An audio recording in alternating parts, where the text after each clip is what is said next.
Bismillahirrahmanirrahim. Babul aqaribu bin nasab.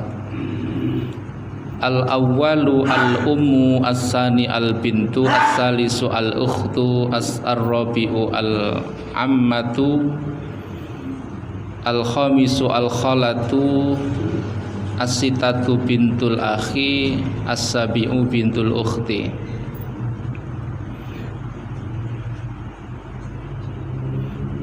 Nerangake tentang masalah kerabat dari sebab keturunan. Bahasa paling gampangin nek cara bahasa fikih niku mahram, mboten muhrim. Teng masyarakat kata sing salah paham nek mastani muhrim, padahal akhrama yukhrimu ikhraman wa mahraman fahuwa muhrimun. Artinya wong kang ikhram nek muhrim niku. Mahram penyebutannya kerabat yang senasab niku dipun wastani mahram. Niku sing haram dipun nikah. Sinten setunggal nggih menika al ummu, ibu.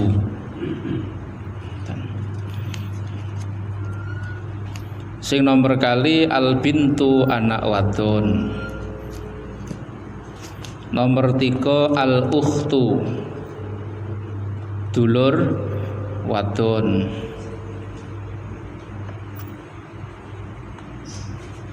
Nomor sekawan al ammatu, bibi, saudara perempuan ayah.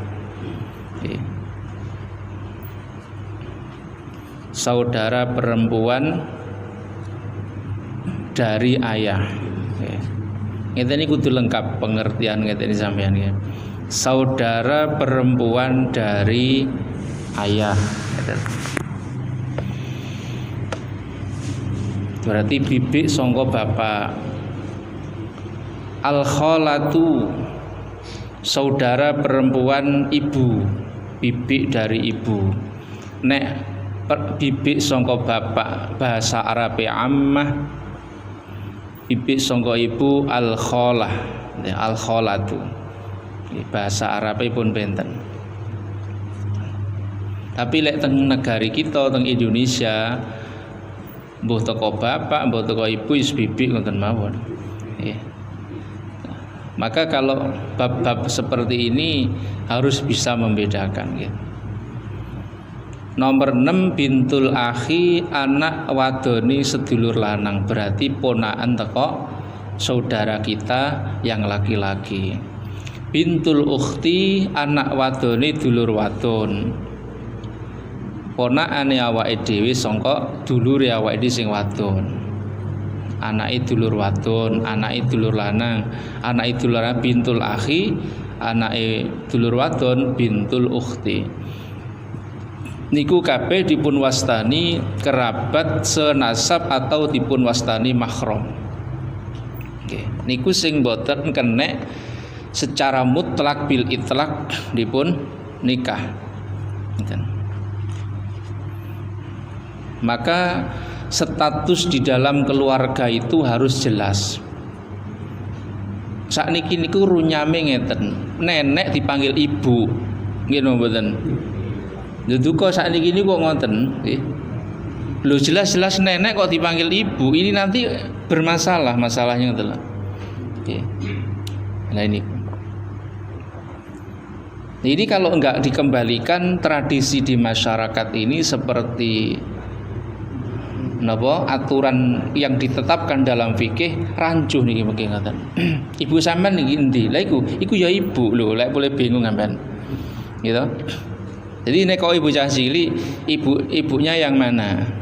Nek ibu iku darane mbah, lek iki mama. Lha repot mana sampean? Ya. Jadi lek iki mama, iku ibu ngeten. Gak duwe mbah. Ana guru mama wae ibu. Ya napa menghadapi fenomena ngeten iki. Niki. Ya karena kita sebagai muslim sendiri kurang disiplin di dalam menerapkan status di dalam keluarga itu sendiri. Makanya dipun wastani keluarga niku kan ono bapak, ono ibu, ono anak. Nanti dari 3 ini berkembang. Nek anake awake dhewe duwe anak berarti ade munggah dadi mbah. Nggih, putune ade duwe anak ade berarti dadi buyut. Ngoten to. Jadi kedudukan orang itu terus akan berkembang sesuai dengan kondisi keadaan masing-masing. Nah, semua itu status-status ini juga akan berkembang berpengaruh kepada nilai-nilai yang sesuatu yang sing teng mriku niku kabeh niku diatur. Yang ada hubungannya dengan pernikahan, ada hubungannya dengan napa? Waris, okay. Ada hubungannya dengan hak kewalian, ada hubungannya dengan hak tanggung jawab anak yatim niku kabeh niku jelas ngeten. Contoh sakniki awake dhewe kula duwe anak terus kemudian si anak kula 2 tahun kula meninggal misalnya. Maka siapa yang bertanggung jawab? Saudara saya laki-laki yang harus bertanggung jawab terhadap perkembangan daripada anak yatim ini. Nah, sedangkan yang terjadi di masyarakat diserahno panitia yatim. Sama tinggal di surat Al-Baqarah, surat An-Nisa. Mulai ayat pertama sampai 13. Itu semua yang menjelaskan masalah yatim, gamblang niku. Jadi 13 ayat menerangkan khusus tentang cara bagaimana mengelola harta anak yatim. Jadi kalau orang tuanya si arek iki meninggal, seketika itu diwaris. Sehingga bagi anak yatim itu dikelola oleh pamannya. Kemudian nanti kalau sudah balik dan kiranya bisa mengelola sendiri, nanti diserahkan. Iki bagian teko bapakmu. Lho iku ayate ngoten aja di Al-Qur'an. Ngoten. Tapi sakniki lek enek bocah yatim sing repot panitia yatim, opone suro-suro ngeten bingung golekno sumbangan belok. Pamane menengae gak golek napa? Gak gopo. Ini salah besar. Karena Pak masyarakat tidak didunungno asline ayat itu bagaimana cara pengelolaan begini masalah yatim. Ngeten. Lek poso sinten sing paling repot? Panitia yatim napa Pak Li? Panitia yatim. Karena apa? Ndak berjalan sistem yang ditetapkan Allah di dalam Al-Qur'an itu. Apalagi ayatnya malah enek sing diartikan fangkihu ma tobalakum minan nisa masna wa sulasa wa ruba. Nikah loro toto telu to papat malah dikai poligami. Padahal itu murni konsep adalah anak yatim. Ayat niku. Artinya bagaimana ketika saya memungut anak yatim, istri saya tidak bisa adil dengan anaknya sendiri, dengan anak yatim asuhan saya. Maka salah satu alternatifnya boleh saya menikahi ibune arek yatim iki dalam rangka napa?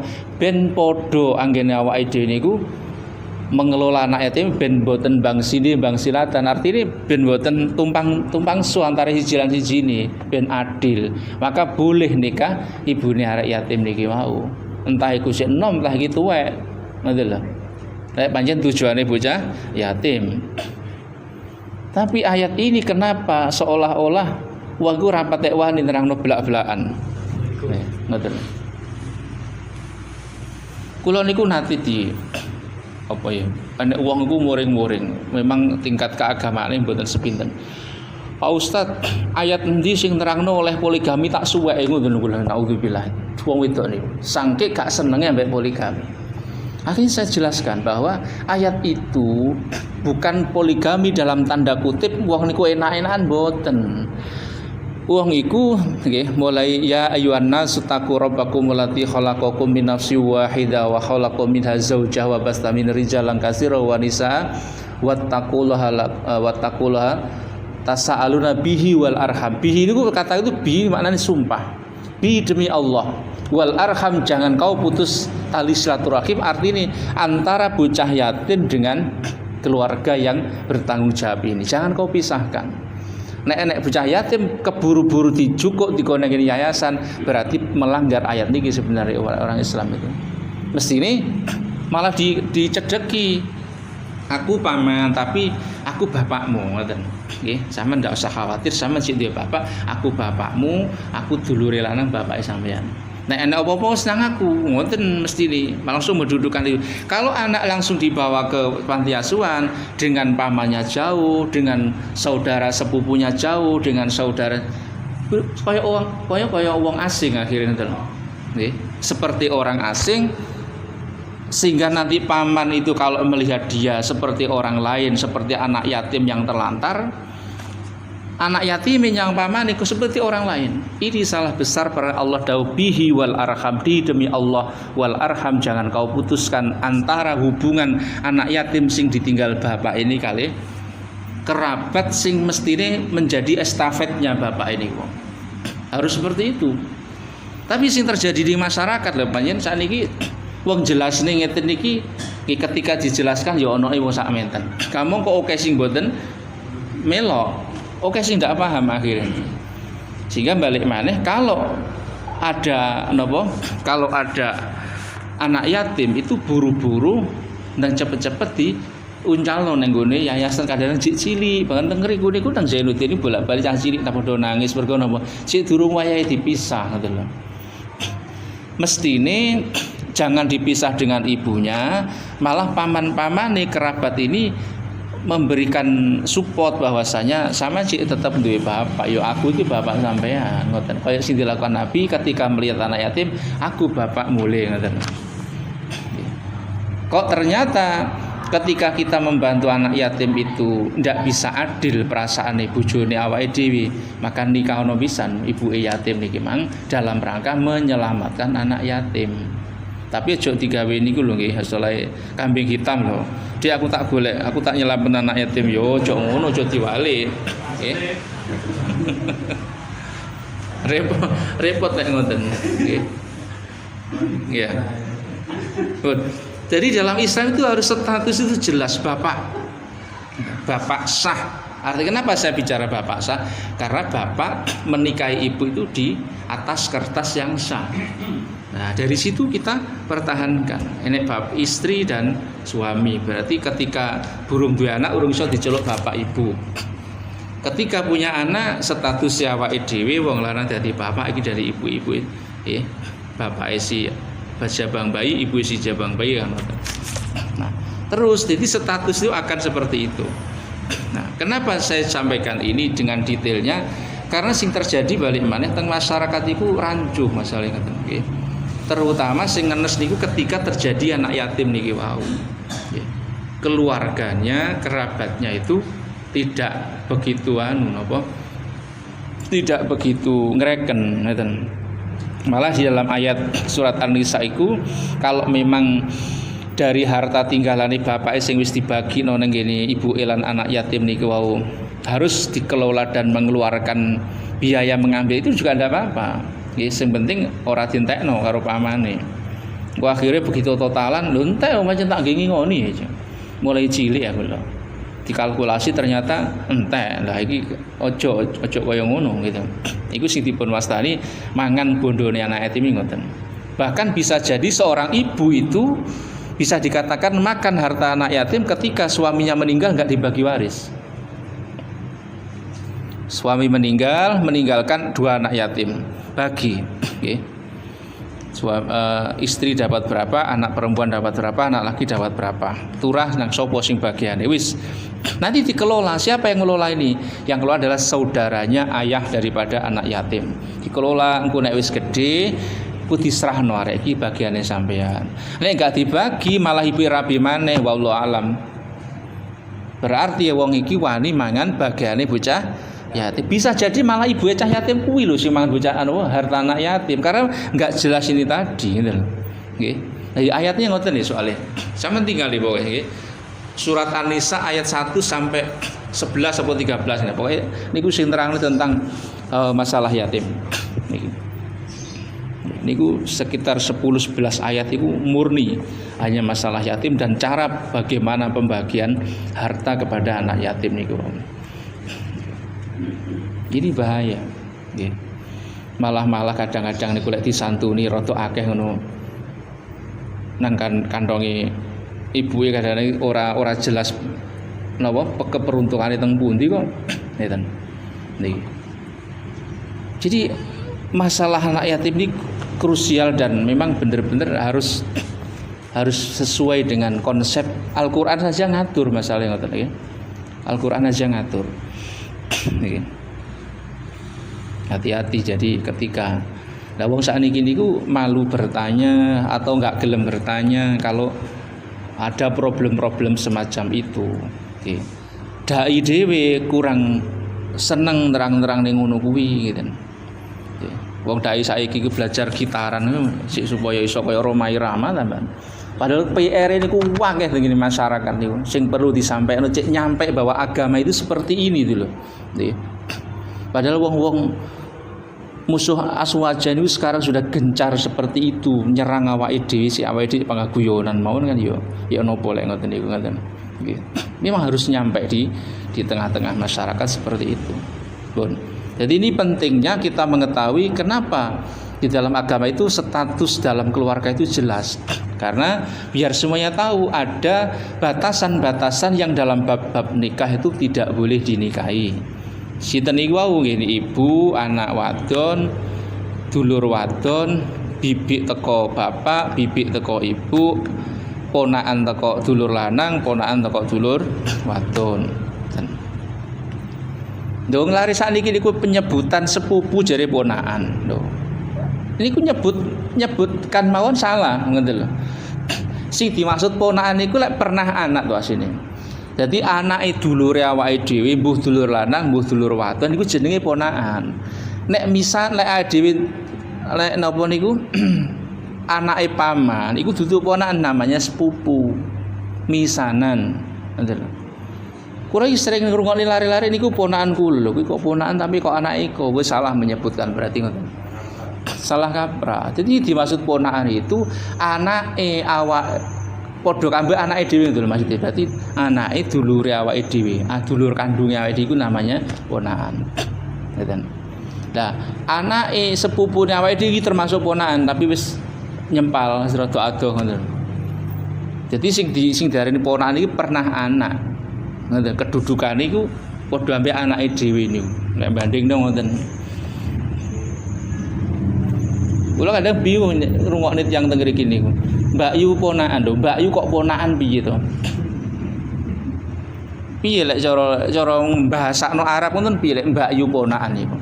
Mbak Yu ki Mbak Yu ponakan itu dua hal kok dijadikan satu piye to? Mbak Yu ponakan, adik ponakan. Ya beda lah, adik atau Mbak Yu berarti bisa jadi misanan iki mang. Nek keponakan ya keponakan. Iki harus jelas nggih. Cara mengetahui tentang status dalam keluarga itu kita harus jelas. Nggih, sing rancu kaya nika wau, nenek dipanggil ibu, ibu dipanggil mama. Mana ibu kamu? Itu Mbak disebut. Lah ibu kamu sendiri itu mama. Ngoten. Bicasane gini ku lek ngajari duka sing ngajari sing salah juga ya napa pokoke ngoten. Mbah dibasakne ibu. Khawatir kula 10 tahun lagi mbah dibasakno tante niki. Corona mbae sik enom. Tambah ndak karu-karuan maneh niki. Loh, bukan karena apa? Nanti dia sendiri itu akhirnya ndak paham dengan status nasab itu sendiri gitu loh. Nggak paham dengan status apa? Kekerabatan. Nggak paham dengan status mahram. Nih, sekali lagi mahram jangan muhrim. Karena kalau muhrim artinya isim fa'ile kata akhrama yuhrimu ikhraman wa mahraman fahuwa muhrimun, artinya wong ikhram. Wong sing gawe pakaian ikhram diarani muhrim. Tapi lek nasab kekerabatan sing haram dipun nikah itu namanya mahram. Pun niku sing wonten hubungane kalih lajeng al-aqaribu birradha, kerabat dengan status tunggal susu. Nggih. Al-murdi'atu wa kullu ma harruma bin nasabi harruma birradha'ah. Liqaulihi sallallahu alaihi wasallam yahrumu bin nasabi ma yahrumu birradha'. Nggih, kerabat sebab susuan. Nggih, tunggal nyusu. Nggih. Wanita yang menyusui dan semua yang haram dengan sebab napa niki keturunan itu haram pulalah dengan sebab susuan. Jadi al-murdi'atu wa kullu ma harama bin nasab harama bi radha'ah. segala apa yang diharamkan dengan sebab nasab haram pula sebab tunggal susu gimana atau susuan.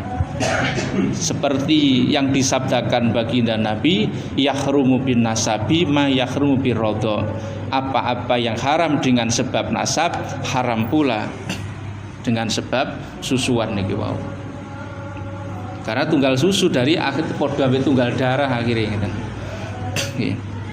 Nah, wong sing nyusu ini kudu ngomong kambek anake dhewe, "Nduk, atau le aku biyen tau nyusui anake Pak Iko. Dadi awakmu ambek Iko tunggal susu. Kon gak oleh rabi ambek Iko berko tunggalmu dhewe," ngoten maksudnya. Endi sing batalno anake dhewe ya batalno ambek sing tunggal nusu ki mang. Nanggene keluargane dhewe niki. Jadi sak nasabe awake dhewe niki apa yang diharamkan haram pula bagi anak sing susuan niki mang. Nggih.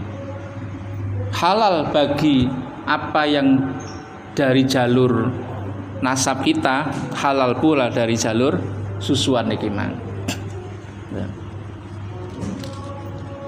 Nek teng kota mboten pati usum mungkin nggih, tapi lek teng dusun-dusun tasik kathah nggih disusokne utawa ngesakno bengi-bengi tanggane. Lah iki ibuke nanti to ibuke kerja yamin rong boleh kok sak jamane wis tak susonane dhisik lah ini. Susui sampai suwi nek sak jam sampai angel arek turu wis iki wis dadi tunggal susuan pisan. Ngoten. Jadi gak oleh dipacar, gak oleh dirabi, mergo napa tunggal susu. Niku kudu cerita, "Mbak, aku mengapunten ya, anak sampean tak susui." Berarti mulai mang anak sampean iku dadi tunggal nyusu ambek anakku. Hati-hati ya sesuk lek pas anake padha gedene, ngoten lho. Artinya itu jadi status itu harus jelas itu karena biar tidak nabrak walerane utawa angger-anggeran sing jadi batasan mana yang boleh dinikah dan mana yang tidak boleh dinikah. Karena dalam kitab tertentu sing kula nate waos niku nikah yang terlalu dekat dengan kerabat yang boleh lho maksudnya. Nikah karo dulur sing oleh rodok cedhek niku kalau bisa agak dihindari. Okay. Karena Pak ini biasanya akan bermasalah ndek keturunan karena secara napa istilahnya ngoten. Nek bahasa ekstreme ngono magnet iku kurang ngoten. Nek dulur niku ngoten. Sedangkan ketika orang itu pembuahan itu magnet harus 100%. Ngoten. Jadi lek wong iku males, kesel, ojo memaksakan diri lek pembuahan. Jadi ini anak kadang nyun sewu idiot. Jadi ini kadang anak nyun sewu enggak lengkap. Niku jangan nyalahkan pangeran. Karena apa? Wis ono batasan-batasan tapi dilanggar. Ya. Jadi harus ini. Okay. Harus 100% coro lampu ngono enggak oleh turun setrum. Pas full ngoten. Nah, kalau full pembuahan itu anak yang cerdas. Jadi lek kepingin dua anak cerdas, jangan melakukan hubungan pada saat malas. Lakukan hubungan pada saat penuh-penuhnya energi. Coro listrik itu pas 240 ya 240. Nah, iki pas turun setrum ya. Tapi ngoyo enggak boleh. Akhirnya kadang-kadang kapat pinter ngoten niku lho. Nggih. Niku ternyata faktor diwane kita dhewe niku. Nggih. Pokoke dhewe kepengin lengkap ngerti tentang agama wis ngaji terus wis. Kapan batasane innalillahi wa inna ilaihi rajiun batasane pokoke. Nggih. Karena memang thalabul ilmi minal mahdi ilal lahdi. Niku. Dan masalah yang kompleks seperti ini di era-era seperti itu membutuhkan kajian-kajian kita sing fikih-fikih kontemporer, fikih-fikih sing napa istilahnya kita butuhkan ngeten. Okay. Agar semua masalah itu bisa kita pahami, kemudian kita ndak termasuk orang yang nabrak niki wau.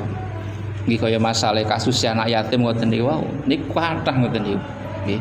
Justru malah dipisahkan wong perintah mawon bihi wal arham, demi Allah jangan kau pisahkan anak yatim dengan kerabatnya, kok malah di niki. Jadi sing bener wong niku asline mboten gawe pondok pesantren yatim piatu. Kita yang mendatangi anak yatim, "Le sampean aku bapakmu ya," ngoten sing bener niku.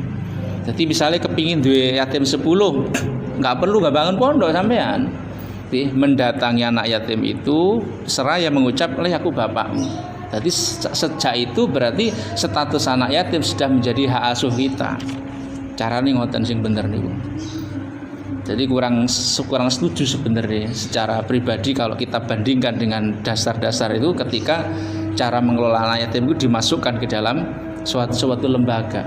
Karena akan memisah, dengan ayat tidak boleh misah. Berarti cek durung sesuai kali ayat yang disampaikan Allah niku bihi wal arham, demi Allah jangan kau pisahkan tali silaturahim antara anak yatim dengan kerabatnya. Loh, kok terjadi ini kok ngoten dan niku. Terus lagi pengelolaan ngoten niku wow. Jadi kita itu mensiasati bisa seperti itu. Enggak perlu kita menjadi donatur sebuah yayasan nopo. Kita bisa dengan pribadi, tidak perlu terekspos. Aku duwe anak yatim 5 neng kono. Ya sudah disantuni aja. Tapi kula lek teng mriku lek mboten oleh majalah mengke bulanan. Wah, itu lain lagi sampai lek ngoten niku. Artinya melok dari donatur yayasan kan oleh majalah niku. Nggih. Masih sampean 50.000 mohon per bulan oleh majalah niku. Nggih. Soale ya nanti donatur nang ngene Nurul Hayat yen pernah. Niku ngoten, walaupun enggak seberapa itu masih oleh napa? Niki majalah. Jadi sing bener niku sampean dateng ke anak yatim, le sampean aku bapak sampean. Dalam arti bukan berarti ibu sampean bojoku ya gak ngono. Loh, berarti ibu nggih wani sampean Pak, gak ngono juga. Aku bapakmu dalam konteks sampean adalah anak asuh saya. Saya akan membantu segala kebutuhan sampean mulai dari sekolah, sanggup sekolah sampai kira-kira jenjang SMA nanti aku sing nanggung sekolah sampean. Niku wis cukup. Berarti kita memikirkan di bab itu betul. Jadi nggak ketok, tapi ternyata kata anak yatim. Soalnya kula piyambak sering dididik guru ngoten. Guru-guru kula piyambak niku kathah ketika Ramadan niku nekakne sarung niku sampai sakbok kadang-kadang tuh. Sambil napa yai? Kinggo ternirono anak yatim ning kono sakmene atus, ternirono anak yatim sak. Jadi duwe anak yatim atusan tapi nggak duwe yayasan. Nggak kelihatan. Seperti itu. Jadi pentingnya kita memahami status keluarga di dalam fikih Islam niki, fikih kajian tentang nasab silsilah niku keperuntukannya itu. Nek enggak dijelas ning ngene, opo sih pentingnya ngerteni kuwi mbok di Pak Lek, Bulek, ponakan, misanan, sepupu ngoten niki wau nggih. Nah, ternyata untuk itu tadi sudah yang saya urai tadi ngoten. Kersane kula jenengan niku mboten gagal paham di dalam pengertian niku pun mugi-mugi di keterangan si barokah manfaat Al-Fatihah.